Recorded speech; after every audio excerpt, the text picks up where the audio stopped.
you ready?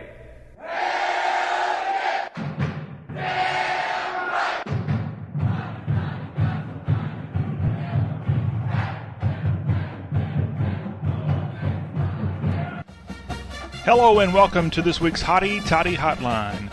From the Holiday Inn Express in Oxford, Mississippi, I'm Jon Rawl in for Browning Stubbs, although Browning will join us in an upcoming segment to talk about Ole Miss baseball, as well as other things going on in the Rebel sports world. We're here at this great facility just off of West Jackson Avenue, 112 Heritage Drive to be exact, and you can book your stay at the Holiday Inn Express and Suites here in Oxford by calling 662-236-2500.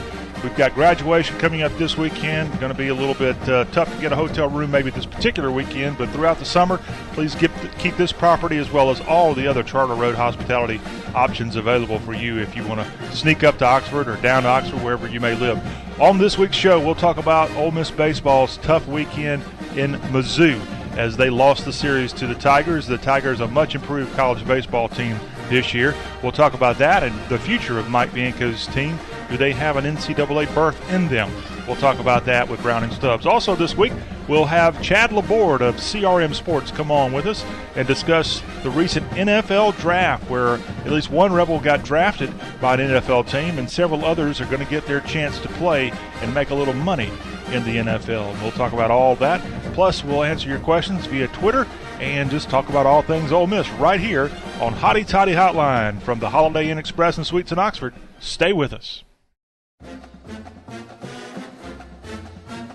And welcome back to the Holiday Inn Express and Suites in Oxford, Mississippi. This is Hotty Toddy Hotline. I'm Jon Rawl, and our normal host of the show this week is Browning Stubbs. But Browning this week is not here with us. He is away from the beautiful confines of Oxford, Mississippi. Not sure if you're staying at a Holiday Inn Express Suites or not, Browning. No, unfortunately, I'm not on the show in Oxford today because I have finals this week. Got several exams, so I'm back in Memphis. But I guess I'm feeling a little bit of the Holiday Inn vibe because I have some cereal and some bananas in my kitchen. Okay. Well, that's what they would call, I believe, a continental breakfast. Not sure exactly which continent that might be from, Browning, but regardless, enjoy. And when you get back to Oxford, if you ever need a place to stay, keep in mind the Holiday Inn Express just off of West Jackson Avenue and all the other Charter Road hospitality properties. Well, we'll start this week with a guy who can certainly stay at the Holiday Inn Express or any other hotel, it seems, now that he's going to be a second-round guy in the NFL. Senquez Golson is going to be a Pittsburgh Steeler. And this is a guy who, let's just be honest, Browning, he had a chance to play in the Major League Baseball, I believe for the Boston Red Sox 4 years ago when he came out of high school. He turned that offer down to come be a college football player, and I guess things have worked out well for Mr. Golson.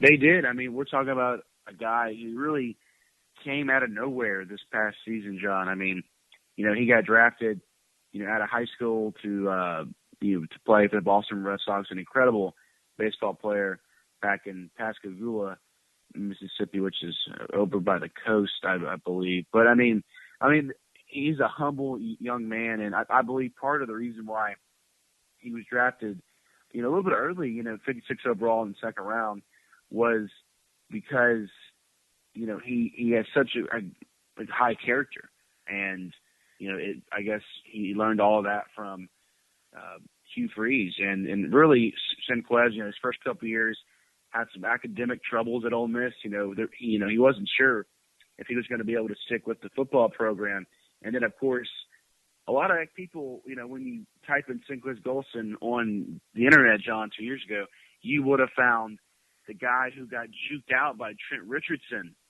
when, Alabama came to Oxford and just destroyed Ole Miss. But Trent Richardson had that, 90-yard touchdown run where he, brought Golson to the ground after a couple big moves. So, but now, if you research Senquez Golson on the internet, you'll find the guy that won the biggest football game in Ole Miss history, picked off Blake Sims' pass in the end zone, got his feet down in the back of the end zone to beat Alabama.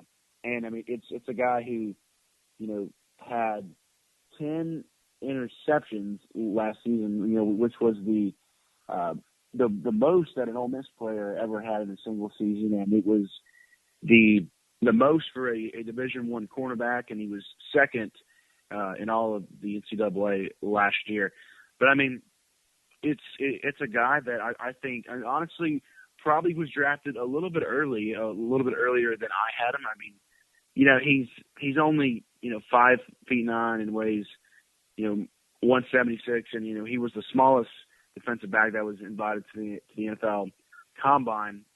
But I mean, he's a player that I think really is going to fit in well with Pittsburgh, because the Steelers, they're a team that needs a little bit of rebuilding in their secondary, because the great Troy Polamalu, the safety that they've had for many years, retired this offseason. So now you need some more depth from that position, and you need to develop some younger guys.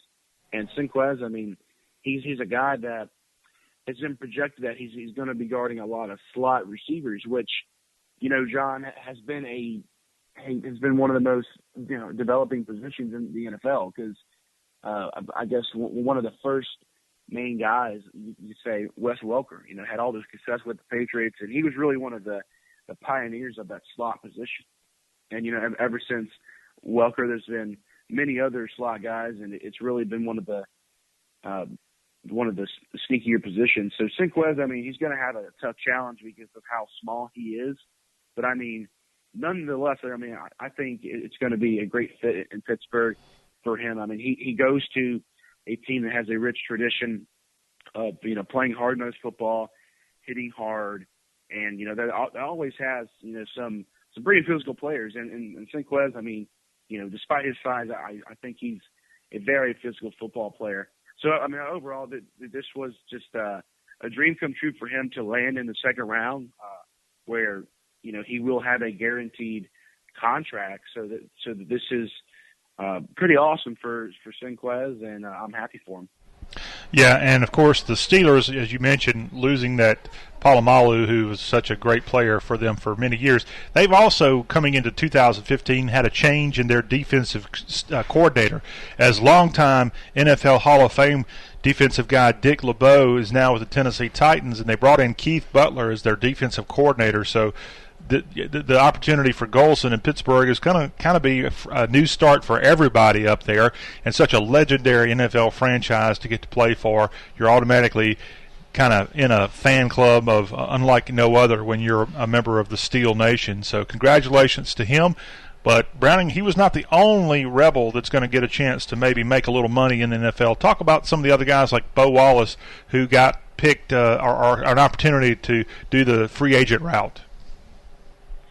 Yeah, so there were several Ole Miss Rebels that signed as undrafted free agents, which means that they will have a chance to make the training camp, this summer during the OTAs, the off-season workouts. I mean, and starting with Bo Wallace. I mean, Bo Wallace played 3 years for Ole Miss, and had a lot of ups and downs, and he's the reason why he, I think, made a roster, or he signed with the team was because of his physical presence. I mean, he's a big quarterback. He's got the ability to run the ball, throw the ball. He can run some option type plays. I mean, he's 6'4", 210. So I mean, he's a quarterback that I think can fit in some kind of system. And he signs with the Kansas City Chiefs, which Bo believe offers him the best chance to make an NFL roster. I'm not surprised at all that he wasn't drafted. He had so much inconsistency at Ole Miss, but now he goes to a team that first I believed he might actually make that roster, because their quarterback is Alex Smith, and Alex Smith is a guy who he's kind of a smaller quarterback, but and I don't think he's going to be on that team much long. Probably 3 years from now, I don't know if Alex Smith is going to be the guy in Kansas City, but there's also some other former SEC quarterbacks that are on the Chiefs roster, such as Aaron Murray from Georgia, Tyler Bray from Tennessee, Chase Daniel, who played at Missouri, and then also Terrell Pryor, who played at Ohio State. So, I mean, there's, several, SEC quarterbacks on that roster. I mean, my guess is that he's not going to make that roster because there's just, several other, more proven players. But, I mean, Bo, I guess if he really wants to play in the NFL, he might want to consider changing positions. I don't know if he can do that, but that'd be something I would recommend. And then one of the other guys who I was very shocked that wasn't drafted was Cody Pruitt.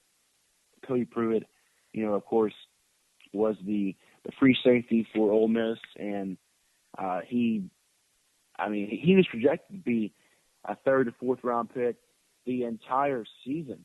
And, of course, he was very disappointed that he wasn't drafted. I mean, I thought he was, one of the top 5 safeties, to be honest with you, but there were 14 safeties drafted.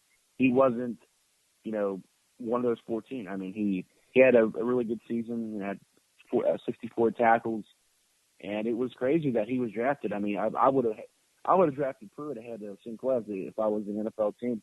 But, and he got some praise from ESPN's Todd McShay, who said that Pruitt was the second best undrafted guy that he had on his list. But what cost him a spot in the draft, John, was his NFL Combine numbers. He struggled with the 40-yard dash where he ran a 4.6. And if you're going to be a safety in the NFL, John, you got to be able to run both sides of the field very quickly. So unfortunately, that didn't happen for Cody Pruitt. But I mean, he's a physical player who I think will make the Tennessee Titans, who he signed with. The Titans, that they had a horrible defense last season, so I think they're looking for some guys who definitely have some depth on that team. And then some other players that signed were the defensive end Carlos Thompson. He signs with the Houston Texans, a 6'5", 245-pounder. Started for the Rebels last season. He may have a chance to make Houston. I mean, they do have a lot of guys he can learn from there with J.J. Watt on.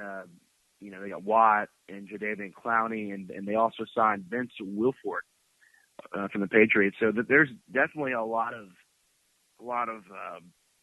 guys that Carlos can learn from, which maybe if he puts in all the effort, he can be able to stick around on that dominant defensive line. Byron Bennett, also one other guy that started for Ole Miss.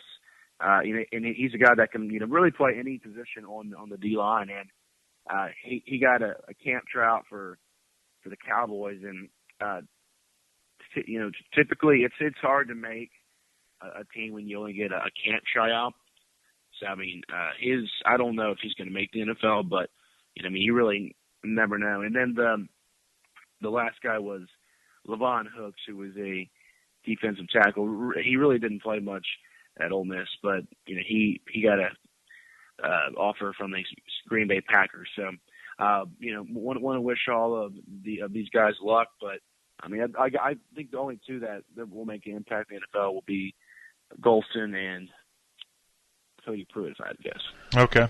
That's kind of odd that these players you just mentioned who hardly even played at Ole Miss get a shot to even make an NFL roster. That's, I guess, quite a statement about their maybe athletic ability. Yeah, I mean, it really wasn't surprising about Senquez, because he's just a great athlete, and he's really quick too. I mean, he had several interceptions where he, got past a whole lot of people, and then Cody Pruitt on the other hand, I mean, he's an athlete too. A hard hitting player who you would think would fit into the NFL, but I guess just his combine numbers really hurt him. Yeah. All right, we're visiting with Browning Stubbs this week, who is out of the studio, but we still have made him put his work clothes on this week, and glad that we have done just that. When we come back from this timeout, we're going to talk to Browning about Ole Miss Rebel baseball, trying to make some sense of that as the season's winding down. Will this team find itself not only in Hoover, but in the NCAA tournament in a few weeks? We'll have all that information on the other side of this break. You're listening and watching Hotty Toddy Hotline from the Holiday Inn Express in Oxford.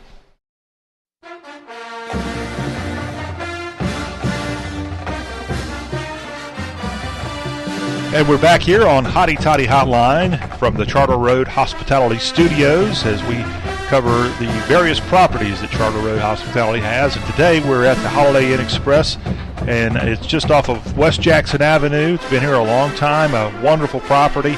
They even have a really cool place called the Rebel Rendezvous here at this property that you can come enjoy your breakfast in the morning and hang out if you'd like throughout the day. It's a really convenient location right behind the Applebee's, if you're familiar with that, on West Jackson Avenue, just seconds away from the Ole Miss campus and only seconds away from the Oxford Square as well. You can give them a call here at the Holiday Inn Express and Suites. The number is 662-236-2500, located at 112 Heritage Drive, and they'd love to work with you and have you come up to Oxford anytime.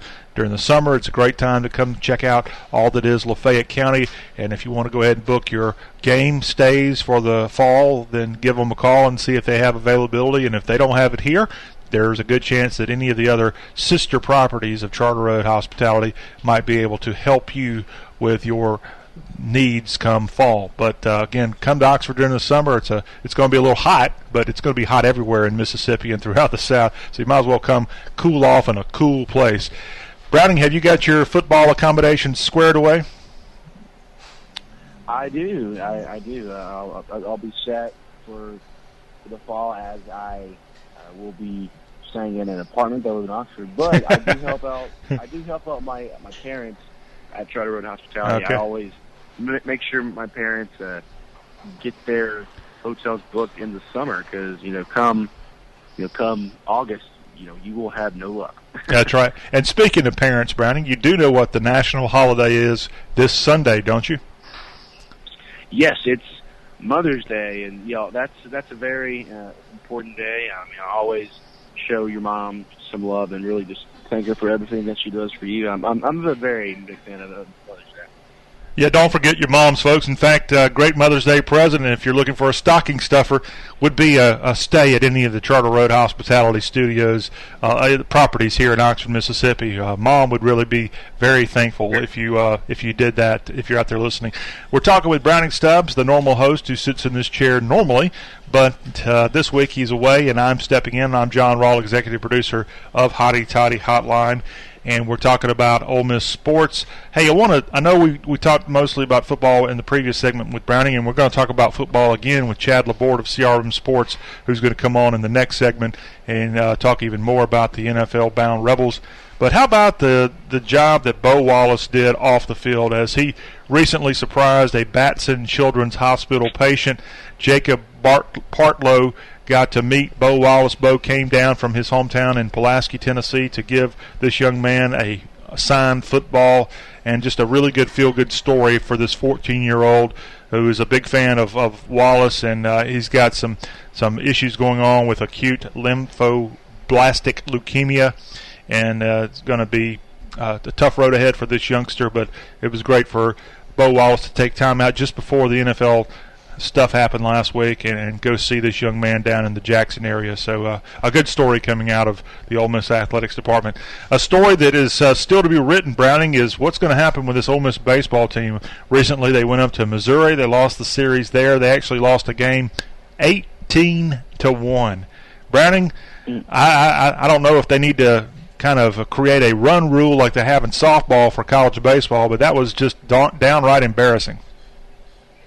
Yeah, very embarrassing. And the series started on Friday, where Ole Miss they actually were playing pretty well. Through 5 innings they had a 2-0 lead, and then unfortunately they gave up the last 4 runs of the game to lose to the 14th ranked team in the country, and Mizzou lost that one 4-2. I mean, Christian Trent, the number 1 ace he played that whole game.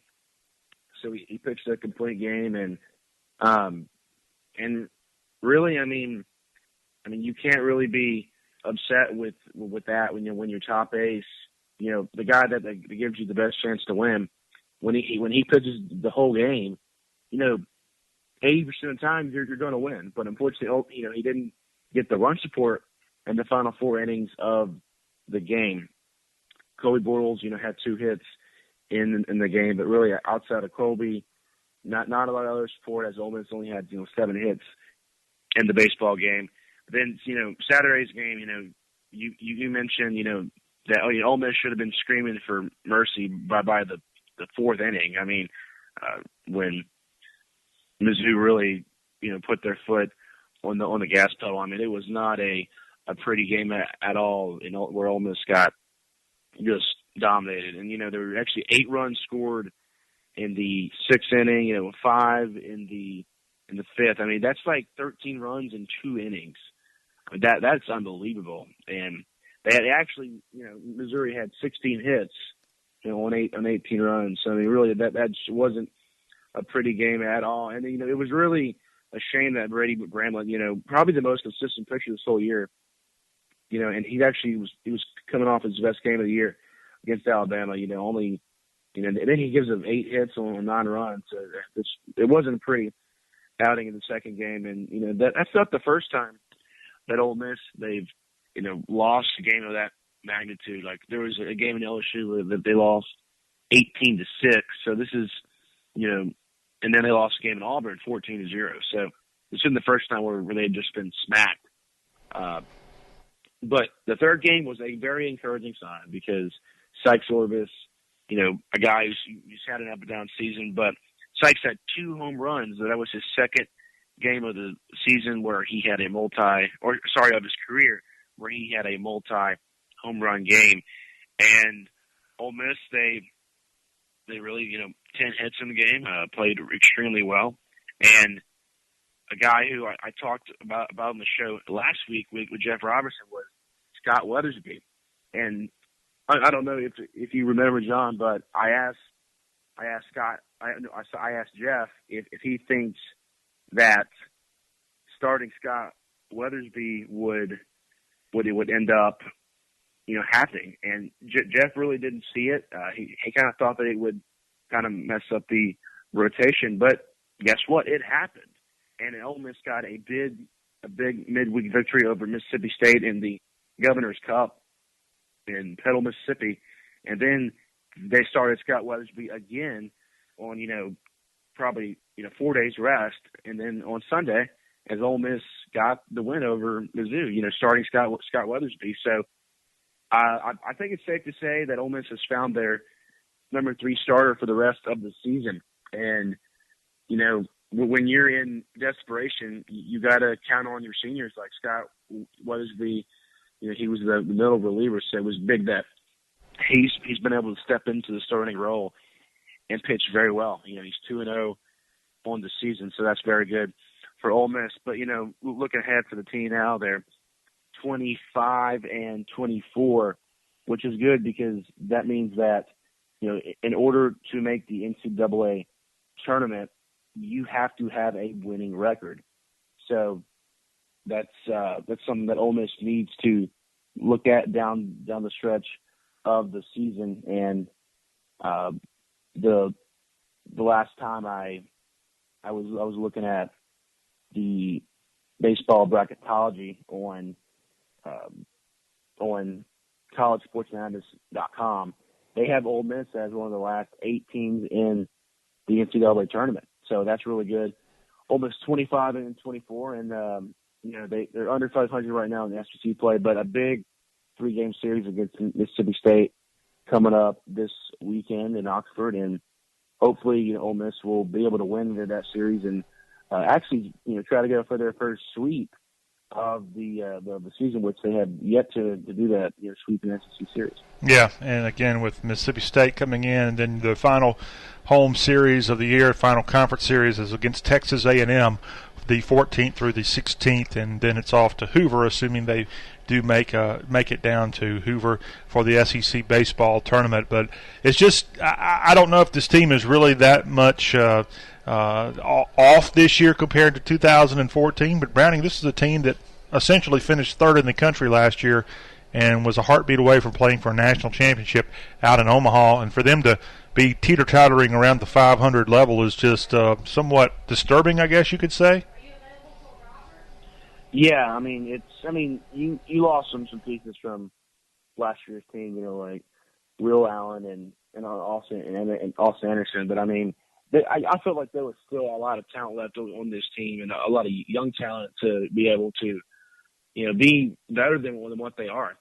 So Ole Miss, I mean, A&M, is one of the top 5 teams in the country, which is why the series against State, I mean, it is vital to honestly sweep that series, because you don't want to be in a position against A&M where, if you were to get swept in, where you'd be under 500, because going into the SEC tournament, you want to be at least 2 games over 500. So, because if you lose in the first round, then you're out. So that means that you would have a losing record and not qualify. So, I mean, yeah, it's been a really disappointing season. But, I mean, in the years past, John, we've seen the Ole Miss baseball team, if they can get in the tournament, then who knows what's going to happen. They might be able to make a little bit of a run. Yeah, and I think it's safe to say, though, Browning, at this point, I doubt Ole Miss is going to get a chance to host a regional, and unlikely to host a super regional if they are able to get that in.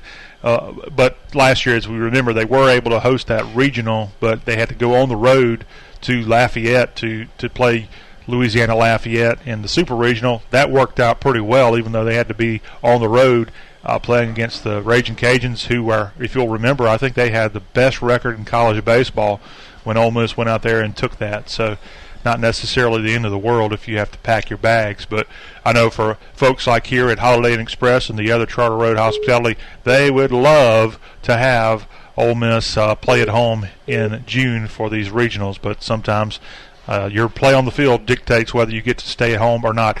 Follow all the Ole Miss excitement with baseball. You can go to Browning Stubbs' Twitter feed. What is that, at Browning Stubbs? Yep, that's correct. All right, check that out. Of course, Browning will be back with us on this next episode of Hotty Toddy Hotline as we kind of wrap up the year, actually, as we'll be off for the summertime and maybe following the baseball team from afar. Browning, thank you so much for your time, and we look forward to having you back here in Oxford. And remember, there's always a comfortable bed waiting on you at any of the Charter Road Hospitality properties. All right, sounds good. All right.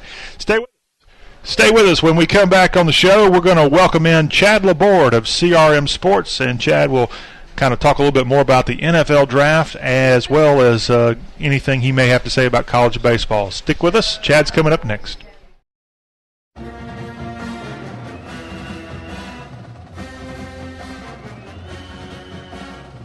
And welcome back into the Holiday Inn Express in Oxford, Mississippi, part of the Charter Road Hospitality comfortable places for you to stay when you come to Oxford. I'm Jon Rawl, filling in for Browning Stubbs this week, and we have on the phone now Chad LaBorde of CRM Sports, a college football analyst. Chad, welcome into Hotty Toddy Hotline. Glad to be here, John. Well, Chad, I know like so many others, you were glued to the TV up in Chicago this last few days. They had the NFL draft, and we saw one Rebel, Senquez Golson, get a chance to go play for the Pittsburgh Steelers as he was drafted in the second round by Pittsburgh. Talk about how Ole Miss had that one player drafted, and was that a surprise to you that maybe some other guys didn't get a chance to be drafted? Well, there was a lot of surprises in that draft. From many different ways. It was the most bizarre situation from an LSU perspective as well. But, looking at Golson going to Pittsburgh, I think he's going to suffice a need there that the Steelers haven't had in quite some time, and that's a pass rush. That's something that Mike Tomlin has missed. Some players, some veterans, they got older. They may have made some faux pas in some more recent drafts prior to this one, and I think they're hoping to make it up here with bringing in a player like Golson. All right. Well, you talked about some other surprises. You mentioned LSU, and I think some other SEC teams would probably make the same case that the draft didn't exactly go as expected. Expound, if you will, what you meant by that. Lyle Collins, and that situation that I spoke with a colleague of mine a moment ago, how that's taken place and going down. I've never seen a player from any school, be it LSU, Ole Miss, or any school, that was caught in a situation. I know there's a lot of rumors that get filtered out there the week of the draft because other teams want to try to get a player to get knocked down so they can get him. That wasn't the case here. This was a legitimate situation where a former girlfriend of Lyle Collins was murdered about a week before the draft took place. He, according to some reports, was wanted for questioning going back to the Saturday before the draft, and then reports filtered Tuesday evening, which would have put it about 48 hours before the first day of the draft, that Lyle Collins was wanted for questioning. His agent, I thought, made a PR blunder along with Lyle by saying, well, we'll answer questions the week after, when we come back from Chicago after the draft. However, he should have probably been on that plane or wherever he was or in Chicago at that precise moment when that story came out. He should have taken the next flight out to Baton Rouge to go answer those questions. He ended up doing it the next day, but I think he waited a little too long. His agent finally gave in. And then all the rumors going through the draft, if you recall, well, he doesn't want to get drafted until the supplemental draft. And then they didn't know the CBA agreement. He's got his lawyer and his agent. I mean, they should both, or at least the agent himself, should know whether or not he can go into the supplemental draft as a senior coming out of LSU and whether or not he can participate in the following draft the next year, which he can't either. So all at this point he can do is go through the questioning, which he will this week. And then once, in his case, hopefully for him, he can be cleared of this. He's not a suspect, but hopefully it will exonerate him to where he can go on as a free agent and probably make the highest free agent money ever in the history of the league, being that he was a potential early to middle first round target. However, the sad part of this is the girlfriend, Brittany Mills, the baby that did survive the murder, but a week later didn't make it as a result, obviously, of the homicide. So you lost an infant child, a mother, and two children she had from a previous relationship that will be orphaned. That's sadder than any NFL draft and any situation regarding a sport itself. We're visiting with Chad LaBorde here on Hotty Toddy Hotline. I was not aware of all those details, Chad. Just a tough situation for that young man, assuming he's innocent, and we wish him the best wherever he ends up, even if he is an LSU Tiger in this case. Let's talk about an Ole Miss Rebel. Senquez Golson, as we mentioned, is going to the Pittsburgh Steelers, but a guy that doesn't have quite the backstory that Collins may have had, but Cody Pruitt not getting drafted. And here's a guy that I saw some experts say was the number 2 player in the land with his position, and he ends up having to sign a free agent deal with the Tennessee Titans. Talk about what Pruitt, what happened there maybe. I was a bit surprised. Pruitt was always a name that stuck out to me, when watching Ole Miss, not only against the Tigers, but throughout the entire process of the 2014 season and prior to that in his time at Ole Miss. I was a bit surprised that he went undrafted. That was one thing that kind of surprised me in the free agent capacity, looking at it from a bit of a normal perspective, even though this seemed to be a bit abnormal. If I'm Cody Pruitt, I feel relieved that, look, if I could not, for whatever reason, get drafted higher than most experts had me, or even where they had me, I would not want to be drafted in the 6th or 7th round, because now I can pick the team and the salary that I so choose to, and not have to be dictated to where I have to play if I was selected in the 5th, 6th, or especially 7th round. So if you're a player like him and you went through the first 5 rounds and you get into the final 2, you probably hope to be a free agent. But I am a bit surprised that it resulted into him being a free agent, to be honest. Part of the I guess the mystery of an NFL draft, and that's why it's not an exact science and all that. And then you get into the whole Bo Wallace going to the Chiefs as a free agent guy, and other players getting a shot. We're visiting with Chad LaBorde here on this week's Hotty Toddy Hotline. We'll call a timeout. When we come back, we're going to switch gears and talk to Chad about another mystery, and that's college baseball. Will Ole Miss make it? Who are the shoe-ins in the SEC? We'll discuss that with Chad on the other side of this timeout. You're listening and watching Hotty Toddy Hotline on the Colonel Reb Network.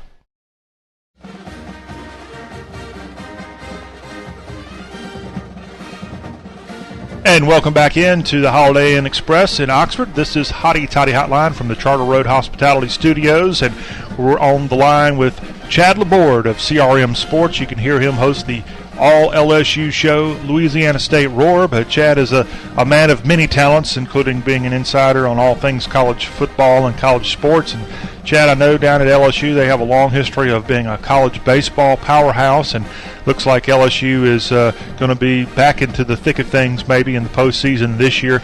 We can't say that in Oxford, as Ole Miss and former LSU baseball star Mike Bianco, who has been skippering the Ole Miss team for more than a decade now, they've got a little bit of work to put on their resume before the season winds up. LSU's a shoe-in, and some other SEC teams. What is your take on what's happened with Ole Miss here in 2015, and will they get in? I was a bit surprised at Ole Miss. I mean, I knew they lost some players, and I knew it would be a bit tough for them to go through exactly the success they had last year. I was a bit surprised how far off it ended up being.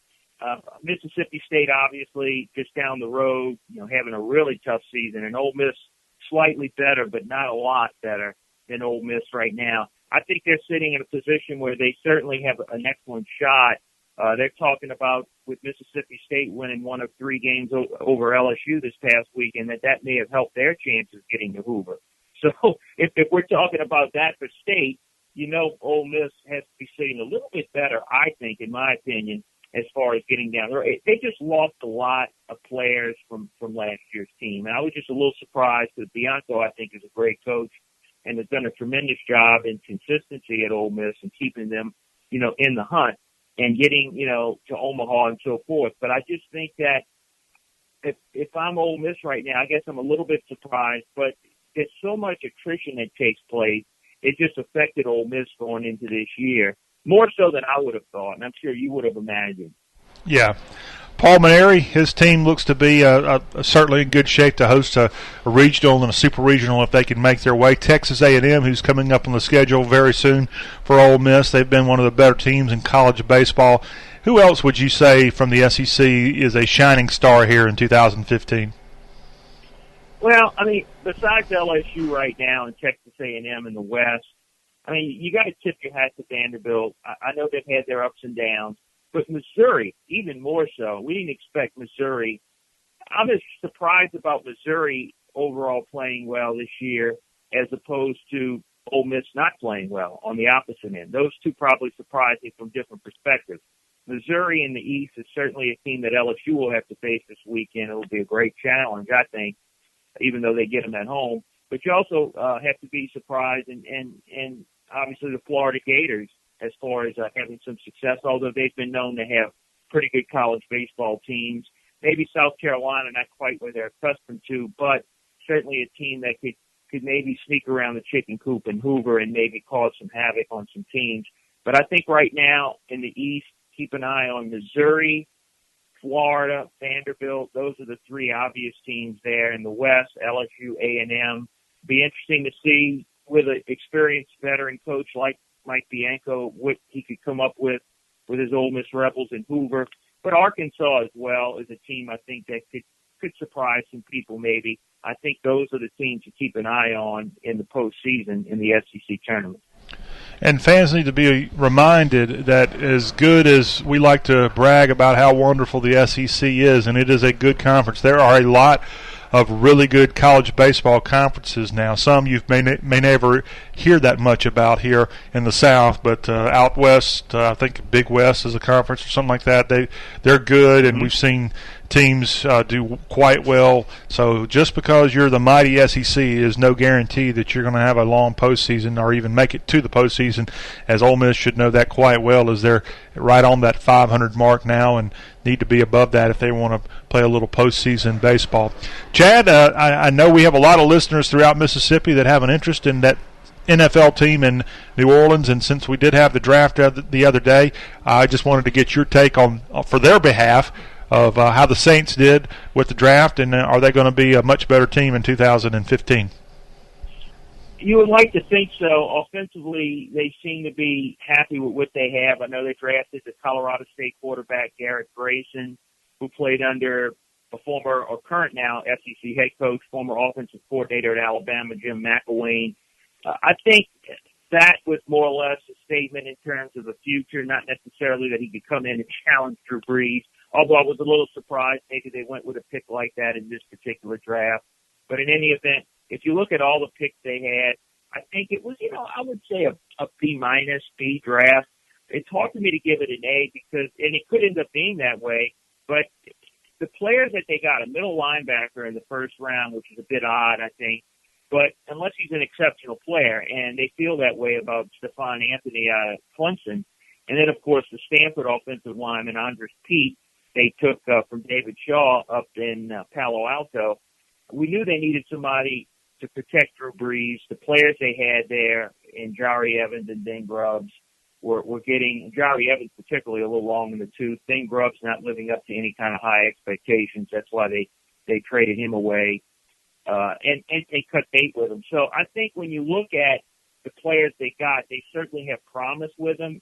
I just don't trust the draft for the Saints when it comes to defensive personnel. There's only two really good defensive players in Sean Payton's tenure that he's drafted, one out of Texas, one out of Cal, and I'm speaking of Kenny Vaccaro and Cam Jordan, respectively. The rest of the defensive personnel they've drafted in any spot in the draft, in any of the 7 rounds, besides those two, have never worked out, whether they're first or 7th round picks. Offensively, no problem. Defensively, you have to show me, as they say in Missouri, you have to show me whether or not they're going to perform to expectations. But I would give them probably about a B- grade right now. But an A right now, I have to wait and see because it's mostly defensive personnel, which they needed, along with the offensive tackle they got in the first round.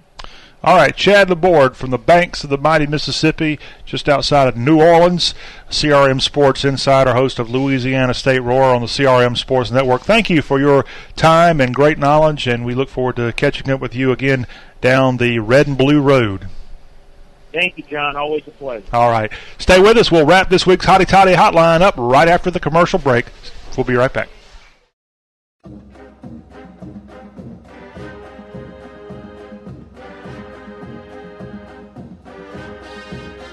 And we're back for our final segment of the Hotty Toddy Hotline in the Charter Road Hospitality Studios. And again, summertime is fast approaching. Come to Oxford throughout the summer and enjoy a stay. A little easier to get around town when the students are here. So if that's an excuse you've been using not to come to Lafayette County, you won't have that option here this summer. A lot of camps going on, so if you have a little one that may need to come up here for a camp or possibly have a baseball tournament at the great FNC Park that's located here in Oxford, keep these properties in mind.